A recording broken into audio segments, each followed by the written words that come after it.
All right. Alright. Oh, so let me start mine too. Alright, Con. Alright, Shalom. Shalom. First and foremost, we give all praises and glory to Yahweh, Ba'ashem, Yahushua, Ba'ashem, Kakadash. Double honors to the apostles, Jay Best of Ruel, and shalom honor to the faithful men as always continue doing the work of the Lord. Alright, well, willing me and brother, we're gonna make a very quick video. Just make a quick point because IUIC, because I was just scrolling on Instagram and I was just seeing this randomly, so I'm like, man, fuck this, we'll do a quick video. Because IUIC, they got a little history of this. They're always trying to be for the community, for the black people, and that's not what the scriptures say. You know, we only for the elect. After 2/3, you know, and this video right here is an example. These 2/3 don't even care for you. They don't care for the word. They're just gonna trample it, like the scripture says. Don't give what's precious to the pigs. You know what I'm saying? Okay, this is exactly what they gonna do. All right, and IUIC been shot at. They woman tried to run him over by a car. They went to Kenya, got fucked up over there. Got ran out of there. Yep, because you know they ain't using wisdom. You know, you should know when to like, all right, these niggas ain't getting it. Let me wipe the dust off my feet and go on somewhere else. You got that? Yep, this is Matthew 7, verse 6, real quick. It says, give not that which is holy unto the dogs, neither cast ye your pearls before swine. Right, and these niggas are swine. These niggas are dogs. These people, it says that in Revelation, they that will fight, that are wicked and whoremongers, so on and so forth. Give a list of wicked people. They said they are dogs. You know what I'm saying? So if somebody does not get it, we are just moving on, as the elders say. You know what I'm saying? And I'm gonna show this clip real quick. All right. You see. Right. They're liars. Somebody got robbed right there. That's why we right here. We leaving, we came back, they did it right in front of us. All right. Knocked them off the bike, pulled a pistol on them. Then the black, they didn't say nothing about that. Then we come over here and correct them and tell them they wrong for not saying nothing and calling the police. Now they mad at us. They calling you. I don't know where he's at. We got it on camera. I ain't putting no pistol on you. I didn't say you, brother. You drunk. Leave me alone. I'm not drunk, brother. Hey, well, I did. Let's go back over there. We're talking to the cops. Go back over there. I'm saying, are you with the people? What people? I'm for the people. I'm for the people. I'm for the black people in this community, bro. You're not IL. Can we have a dialogue? Man, he just stopped that bullshit right there. He said we for the black people in this community. First of all, we ain't black. We're Israelites. And he said we for the people in this community. The prophets wasn't for the people in the community. No. You know? They're for the Lord's business. They wasn't there just to make their face be known, like majority of these camps. Nah, they was here for the Lord's business, man. All right. I got Matthew 10, verse 14. This is, and whosoever shall not receive you, nor hear your words, when you depart out of that house or city, shake off the dust of your feet. And we was talking about that, you know, just prior to going on camera. Now, like these particular camps, they think they're for the people, black people. Black people, just black people, man. They're not even considered Israelites to the Most High right now. Yahweh Shem Yahushua. Like, the Lord is only about the remnant, all right? Now, they're considered like niggas, real talk, spicks, wetbacks. They're not considered not of Israel's all of Israel, man. Yasharala, man. Because they animals, man. So shake the dust, you know? That's why brothers, when they used to prophesy, they was in the hood. They had to move out. What are you going to tell a nigga, man? A nigga that's drinking ice houses 24/7, man. Right. You know? Shake the dust from that place and move on. Right. And niggas scoffers that we teach downtown, which the scripture says to preach in the broad places, you know, highways, cheap places. Yeah, cheap place. Because in the hood ain't the cheap place. A lot of people avoid the hood. You know what I'm saying? Yeah, no, and I'm sorry. It was one point because one of the elder brothers in Dallas, you know, he brought out the statistics of how many so-called black people was in downtown. It was like 50%. So it's still Jake in downtown, but it's just fuck the hood, because the niggas in the hood, they ain't worried about it. Either they worrying about, you know, selling, you know, being a prostitute or selling drugs, or they don't give a fuck about what are we talking about. Or giving you the mixtape. Oh yeah, that's all good, man. I'm all for Jesus, right. And just gonna hand you his mixtape and shit. Right. You know. True. Yeah. I got this Are you done with that? Oh, I am. It's Jeremiah 11:14. It says, It said, therefore pray not thou for this people. Neither lift up a cry or prayer for them. Yeah, we're for the black people, for the community. We trying to help. Nigga just got robbed in front of you. You know what I'm saying? And guess what? The niggas didn't even help the nigga. They IUIC. They called the police on IUIC. But the dude got robbed. So that shows you how gone these people are. Damn. You know what I'm saying? So why would you still try to help and cry out for that people? They don't give a fuck. You know? It says, for I will not hear them in the time that they cry unto me for their trouble. So even if you do try to cry out for 2/3 of the so-called black community, Latino community, Native American community, the Lord ain't hearing that shit. Because it's already determined, it's already prophesied that 2/3 is going to have to be destroyed. You know what I'm saying? They're not going to get it. Yeah, the only way they can get it is receiving the judgment of the Heavenly Father, which is via pretty much the missiles for one, the famine, the pestilence, the evils, which goes into Daniel 9, you know? Yeah. That's just what's going to have to happen, man. All right? Even after, you know, that the ass whooping we received during that period of time, we still going off. That's why going over to the Americas and going into slavery, you know, this would be the last ass whooping we received. And it's going to be a great ass whooping, you know? I got this precept, Jeremiah 18. You got something? No. I can get it for you. Was it Jeremiah 18, and you can start at, where is it at? Let me see, 20. You can start at 18. All right. This is Jeremiah, excuse me, 18, and you said, you said 18, 14? 18. Mm-hmm. Jeremiah 18, verse 18. Then said they, come and let us devise devices against Jeremiah, for the law shall not perish from the priest, no counsel from the wise, nor the word from the prophet. Come and let us smite him with the tongue, and let us not give heed to any of his words. Right, so, and you gotta know, that's what people call him, the Jeremiah, the prophet. They call him the weeping prophet. Because you see all throughout Jeremiah, like I always say, this is like a perfect example of how prophets should deal with niggas. Because with Jeremiah, at first he was crying and weeping for Jake. And then Jake was not listening at all. And then eventually, this is a chapter where he finally realized, man, fuck these niggas, man. May the Lord just kill them. Because they're not going to get it. You got niggas that really get together just to come and be like, let's go talk shit to these prophets. You're going to smite them with my tongue. So in other words, they be talking shit. You know, let's not take heed to his words. Some people really come up and act like they want to listen. And really, the whole time they just scoffing. They're conjuring up a plan to try to scoff or try to, you know, use, or, you know, because we don't speak, I don't speak as well as, you know, another brother probably, but you know what I'm saying? They try to use those words and try to trample us up, you know? Yeah. And that's all they want to do when they come down here sometimes, man. They're not here for, to get trying to find a word. They're not there to get the food. They're just there to bullshit, man. All right.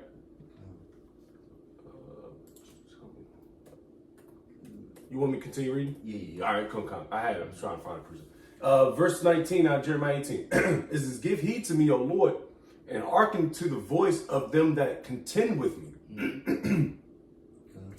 Shall evil be recompensed for good? For they have digged a pit for my soul. Remember that I stood before thee to speak good for them and to turn away thy wrath from them. Right, so like I said, Jeremiah at one point he was talking to the Lord like good for these people, like you know, have mercy, whatever. And we all had that phase. And I believe every brother, when you first come to the truth, you try to teach everybody. You try to teach your mom, your dad, your brothers, your sisters, every single body. You think you can wake up everybody that you're close to. Then you finally realize, like, nah, these niggas ain't gonna get it. Like I always use that testimony. I remember I was in school, and I remember the exact day where I was just like, man, you know what? Fuck these niggas. I was trying to teach all my friends, whatever. And then I remember it was like what they call a recess or whatever. And I remember because we couldn't go outside because niggas was so bad, whatever. And so we had to stay inside. And I remember we was like in the hallway, and I'm like sitting all the way to the left, and everybody on my right side. And they all just, because I remember, I think I said something to them or whatever, and they pretty much rejected it. Mm-hmm. And I remember I just sitting there just in my own little world. I'm just thinking like, man, you know what, man? Fuck these niggas, man. And that's when I finally realized you can't teach every 2/3 nigga. They just not gonna get it. They gonna play with it. They gonna trample on it. They gonna, you know, you pretty much trying to go against the will of the Lord. You know, that's why, especially with GMS and Apostles on down, we focus on the elect.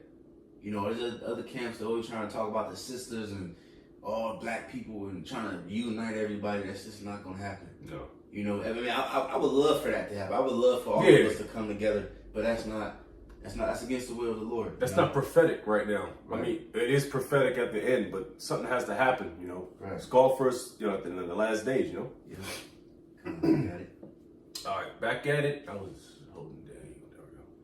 There we go. Jeremiah 18 and verse 20. No, yeah, 21. Jeremiah 18:21. Therefore, deliver up their children to the famine and pour out their blood by the force of the sword, and let their wives be bereaved of their children and be widows, and let the men be put to death. Let their young men be slain by the sword in battle. Right. See, so that's what's gonna happen when you're in this truth, man. You know, the Lord gonna start hardening you. I mean, your heart gonna be soft to the Lord, but your heart gonna be hardened to this world and the people in it. You know what I'm saying? The Lord's gonna put His indignation on you to the point where now you like, man, who cares about the little babies and, you know, pregnant women? All them people gonna die. You know what I'm saying? And that's a righteous judgment, because you just bluntly disrespect the Lord's prophets. And when you disrespect the Lord's prophets, really you disrespecting the Lord. Mm-hmm. You rejected salvation, so this is what you deserve. You deserve death. Yep. You know what I'm saying? That's why when Yahweh returns, he's not going to meet you as a man. He's going to come down in his force. You know, that's you know what I mean? That's something you dealt with, man. Mm-hmm. All right. It says, verse 22, it says, let a cry be heard from their houses when thou shalt bring a troop suddenly upon them, for they have digged a pit to take me and hid snares for my feet. Right. Marshal troops, you know, the foreign troops, all that. Don't get fucked up. Mm-hmm. You got it. Yep. Damn. It's and this goes every time, you know, Jeremiah is a heavy prophet, of course. Like you think about that, we think about like you said, martial law, 2 15, 16 chapter. I immediately think about prophecy when niggas want to be hard headed and they don't want to hear. Man, troop is going to be at the door kicking in your door, talking about hey, you know what I mean, asking questions and shit. All right, verse 23, and that's beautiful because we need that to happen, man. So we get the fuck out of here. Verse 23, yet, Lord, thy Yahweh, thou knowest all their counsel against me to slay me. Forgive not their iniquity, neither blot out their sin from thy sight, but let them be overthrown before thee. Deal thus with them in the time of thine anger. Right. This is a prophet of the Lord, a well-known prophet too. He's saying, don't even forgive these niggas' sins. But you got IUIC, which, you know, I ain't really talking about IUIC in a long time. But you got these guys trying to really save these niggas, man. Niggas, like I said, niggas got shot at, all these, and you still is out there trying to teach. Don't save them. They don't want to be saved. Yeah. Don't save them niggas. Right. Damn, they got, I still got to hear it. I couldn't really hear it. But damn, that's crazy. Yep.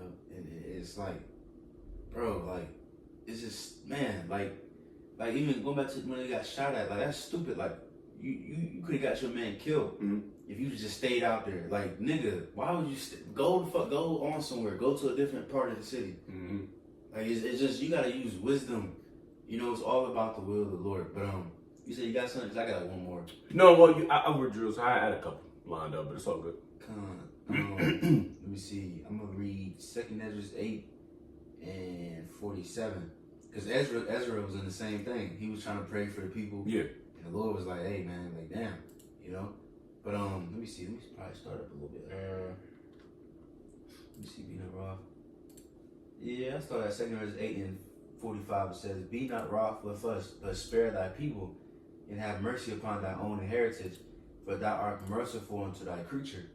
Then answered he me and said, things present are for the present, and things to cometh for such as to come.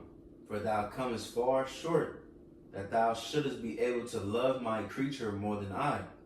You know, you trying to put Jake before the Lord. Because like I said, like, you know, we would love, I think Paul said the same thing. I wish that all Israel, you know, something like that, you know? Mm-hmm. And we all wish that. Moses said the same thing. I wish all of us were prophets. Romans the third, I could try to find it. Which we will, you know what I mean? That's why you gotta let prophecy play out. Because 2/3 of Israel, they gonna be good. They gonna be come back in the kingdom, but they gonna have to die. They gonna have to learn one way or the other, which is by that thermonuclear fire. Alright? But it says, but I have oftentimes drawn nigh unto thee and unto it, but never to the unrighteous. You see, so the Lord is drawing near to us and the righteous, Lord willing, be part of that number. But to the unrighteous, he ain't even listening to. The scripture says if you turn your ear from hearing the law, even your prayer gonna be an abomination. So the Lord ain't dealing with these people. So you gotta let them go. You gotta let the filthy be filthy. You gotta be separate. That's what holy means. Holy means to be separate. It says, in this also thou art marvelous before the Most High, in that thou hast humbled thyself as it becometh thee, and hast not judged thyself worthy to be much glorified among the righteous. You know what I'm saying? So the Lord is only dealing with the humble and the righteous. If you trying to be proud, if you still worshiping Jeebus and the nigger woman, or you know what I'm saying, or the so-called white man, you know, you trying to still crying out for Charlie, what's his name? Charlie Brown. Kirk. Yeah, you know. Yeah, Charlie Brown. you know, you through, man. You know? So, but yeah, that's all I got. Yep. Romans 9, chapter 9, and I'll start at the top real quick. It says, I say the truth in Hamashiach, I lie not. My conscience also bearing me witness in the Holy Spirit, that I have great heaviness and continual sorrow in my heart. For I could wish, and we do that. We have to bear that pain, all right? Yeah. That's the job of a prophet. We got to, we have to bear that. Sometimes we might get emotional and shit, but you can't show it like that. You can't show it. Yeah. You know? Yeah. For I could wish that we wouldn't be prophets if we had to, be emotional all day long. We'd be like bitches, women. Right. It says, for I could wish that myself were accursed from Hamashiach, for my brethren, my kinsmen according to the flesh, who are Israelites. Yeah, that's the spirit too. Since you said that, I just thought about that. I think like yesterday or 2 days ago, like just how like women can't be teachers, man, because they're too emotional. Like you said, like this truth, you gotta put your emotions on the back burner, because it could be your family member and this nigga just cannot get right, but your emotions can get in the way. Be like, man, nah, but no. Then eventually, that's when wisdom come in, and you be like, nah, well, I gotta, wipe the dust off my, my feet and just move the fuck on. Yeah, which can be tough. Mm-hmm. And we're not saying it's an easy matter. Right. Real talk, it's not. Shake the dust or, all right, man, you know what, you can't get it, man. I'm gonna move on, man, type shit. Mm-hmm. First and second time, the third time, like, all right, man. Yeah. Or the third time could be your 40th time, so to speak. Yeah. That's how much compassion we have for the hopeful elect, and of course for Yahweh Shai, his people, Yeah. That's why that's why Yahweh Shai had to show up on a very humble man, showed up on a donkey. Yeah. Being a carpenter. Yeah. He had to show that type of compassion, be meek and humble. Yeah. Which he still is. Yeah. But when he shows up, it's gonna be an extreme ass whooping. Yeah, that's the spirit too. This made me think of a song I listened to that from my man's Garnet Silk. Yeah. It's called "Love You from a Distance." And he pretty much saying the same shit. Like I try to give you the truth, you don't want to listen, and I'm pretty much going to love you from a distance. And our distance is, hey, I'm gonna love you in the kingdom. You know what I'm saying? Because it's like I try to give you, matter of fact, what he said?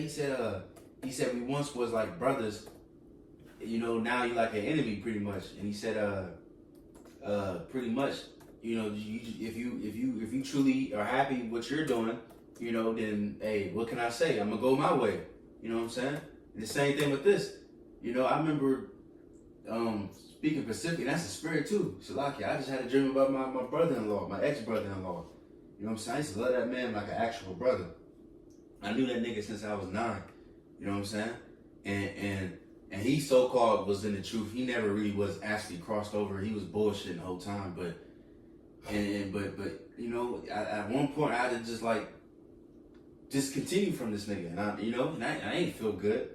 I'm like, man, this is like a brother to me, but this nigga, sometimes he act like a snake and, and do too damn much and drama and, whatever.